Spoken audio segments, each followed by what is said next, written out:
దేవా, to be frank, ఇన్నాళ్ళ మన స్నేహంలో నువ్వు ఇంతగా సంతోషంగా ఉండటం నేనెప్పుడు చూడలేదురా.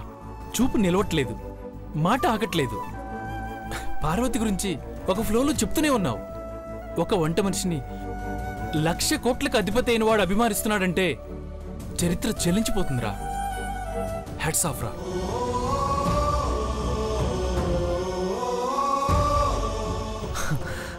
అడిగితే కాఫీ, ఆకలిస్తే అన్నం పెట్టే నెలకి జీతం తీసుకునే పని మనిషి అయితే రిజిస్టర్లోనే పేరుంటుందిరా.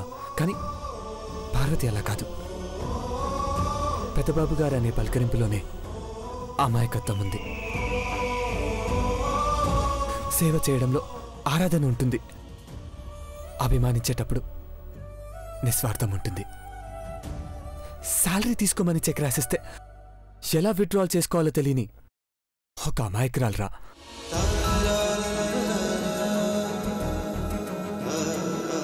మా అమ్మ 7 వారాల నగలు వేసుకుని ఫొటోస్ దిగితే ఆ ప్రొడక్ట్ కోసం కస్టమర్స్ బ్రహ్మరథం పట్టారా.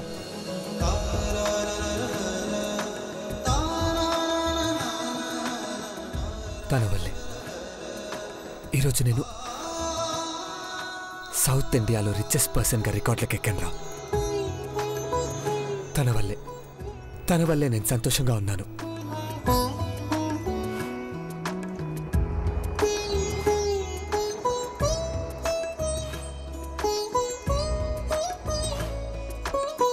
తన వల్లే నేను పని కన్నా ఫ్రెండ్షిప్ ఎక్కువ అని తెలుసుకున్నాను. నిమిషానికి సంపాదించే కట్టల కన్నా కట్టలు తెంచుకునే అభిమానమే గొప్పదని నమ్మానురా.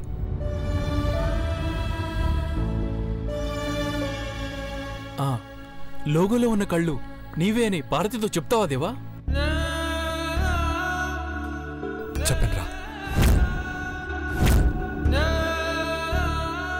ఇన్నాళ్ళు నా కళ్ళెదురుగా నిలబడి పెద్దబాబు గారి టీ, పెద్దబాబు గారి టిఫిన్, పెద్దబాబు గారి భోజనం అని చూపించే ఆప్యాయతను చెదిరిపోయేలా చేయను.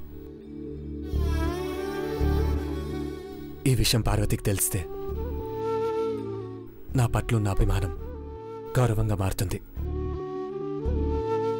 ఫ్రెండ్షిప్లో ఓనర్షిప్ని చూస్తుంది.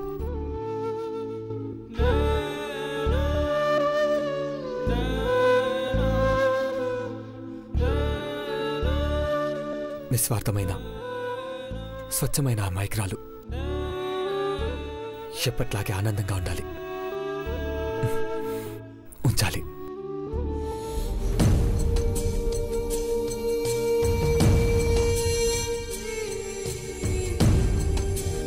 జానీ, నేను ఒకటి ఫిక్స్ అయ్యానురా. ఇక జీవితంలో పార్వతికి ఏ లోటు అంటూ ఉండొద్దు. తనకు తీరని కోరిక అంటూ ఉండొద్దు.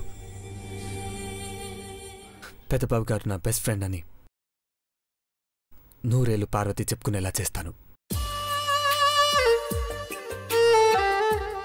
పెద్దబాబు గారు,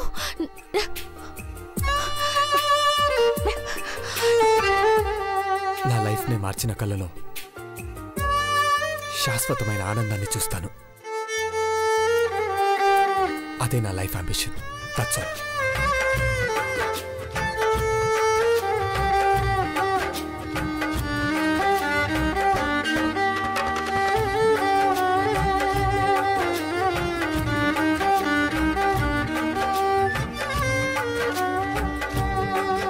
నీలాంటి గొప్పవాణ్ణి, నీలాంటి గొప్ప మనసున్నవాణ్ణి ఇప్పటిదాకా చూడలేదురా.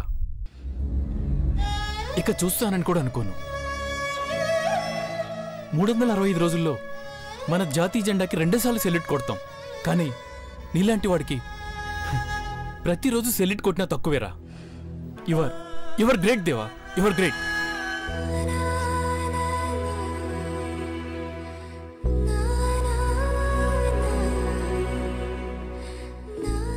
పద, ఇంటికి వెళ్దాం. అరే, నేను తర్వాత వస్తాను, నువ్వు వెళ్ళు.